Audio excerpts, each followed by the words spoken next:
നവാസ് സുലൈമാന്റെ സംവിധാനത്തിൽ ലുക്മാൻ, സണ്ണി വെയിൻ എന്നിവർ കേന്ദ്ര കഥാപാത്രമായി വന്ന ചിത്രമാണ് ടർക്കിഷ് തർക്കം. വളരെ ഇൻട്രസ്റ്റിംഗ് ആയിട്ടുള്ള ഒരു പ്ലോട്ടാണ് സിനിമയുടെ. ട്രെയിലറിൽ നിന്നും എന്താണ് സിനിമ പറയാൻ പോകുന്നതെന്ന് ഏറെക്കുറെ വ്യക്തമായിരുന്നു. വിശ്വാസവും യുക്തിയും തമ്മിലുള്ള തർക്കം. ചിത്രത്തിൻ്റെ ആദ്യ പകുതി പെട്ടെന്നങ്ങ് പോയി എന്ന് പറയാം.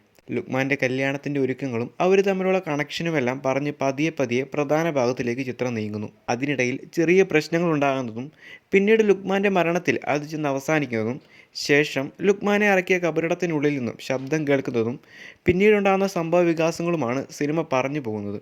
ഇനിയാണ് കഥ ശരിക്കും ആരംഭിക്കുന്നത് എന്ന് പറയാം. ചിത്രത്തിലേക്ക് വന്നാൽ നല്ലൊരു മേക്കിംഗ് തന്നെയാണ് സിനിമയുടേത്. പ്രത്യേകിച്ച് കബറിടത്തിനുള്ളിലെ സീനുകളെല്ലാം വളരെ മനോഹരമായിട്ട് തന്നെ ചെയ്തിട്ടുണ്ട്. പ്രത്യേകിച്ച് ലുക്മാൻ്റെ പ്രകടനം എടുത്തു പറയേണ്ട ഒന്ന് തന്നെയാണ്. സണ്ണി വെയിന് കേന്ദ്ര കഥാപാത്രം എന്ന് പറയാനാവില്ല, ഒരു കാമിയോ റോള് എന്ന് വേണമെങ്കിൽ പറയാം. അവസാനം ഒരു 15 മിനിറ്റ് മാത്രമാണ് സണ്ണി വെയിനുള്ളത്. ഒരുപക്ഷെ മറ്റു മതസ്ഥർ ചിത്രം കാണുമ്പോൾ ചിന്തിക്കാം, അല്ലെങ്കിൽ വേണ്ട. കൂടുതൽ ചിത്രത്തിൻ്റെ കഥയിലേക്ക് വന്നാൽ അത് ആസ്വാദനത്തെ ബാധിക്കും.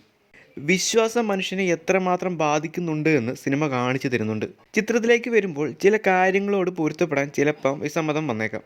പ്രത്യേകിച്ച് ഇന്ന് ലോജിക്ക് വെച്ച് ചിത്രങ്ങളെ സമീപിക്കുന്ന ഒരു കാലഘട്ടമായതുകൊണ്ട് തന്നെ. എന്നിരുന്നാലും ആസ്വാദനത്തെ അത് ബാധിക്കുന്നില്ല എന്ന് തന്നെ പറയാം. അതുപോലെ ചില കഥാപാത്രങ്ങളും മിസ്കാസ്റ്റായി തോന്നിപ്പോയേക്കാം. ഹരിശ്രീ അശോകനും ചിത്രത്തിൽ ശ്രദ്ധേയമായൊരു കഥാപാത്രം ചെയ്യുന്നുണ്ട്. വളരെ മനോഹരമായിട്ട് തന്നെ അദ്ദേഹം അത് ചെയ്തു വെച്ചിട്ടുണ്ട് എന്ന് തന്നെ പറയാം.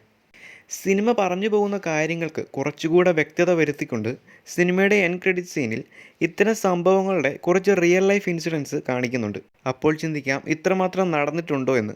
എന്തിന്, നമ്മുടെ കേരളത്തിൽ വരെ നടന്നിട്ടുണ്ട് എന്ന് പറയാം. വാർത്തകൾ ഫോളോ ചെയ്യുന്നവർക്ക് അതറിയാവുന്ന കാര്യവുമായിരിക്കണം.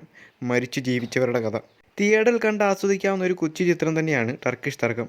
ചിത്രത്തിൻ്റെ സിനിമാറ്റോഗ്രാഫി അബ്ദുൾ റഹീമാണ്. അതുപോലെ സംഗീതം ഇഫ്തിയും. ഇരുവരും നല്ല രീതിക്ക് തന്നെ ചെയ്തിട്ടുണ്ട് എന്ന് തന്നെ പറയാം. ഈ ആഴ്ചയിൽ ഒത്തിരി സിനിമകൾ റിലീസായിട്ടുണ്ട്.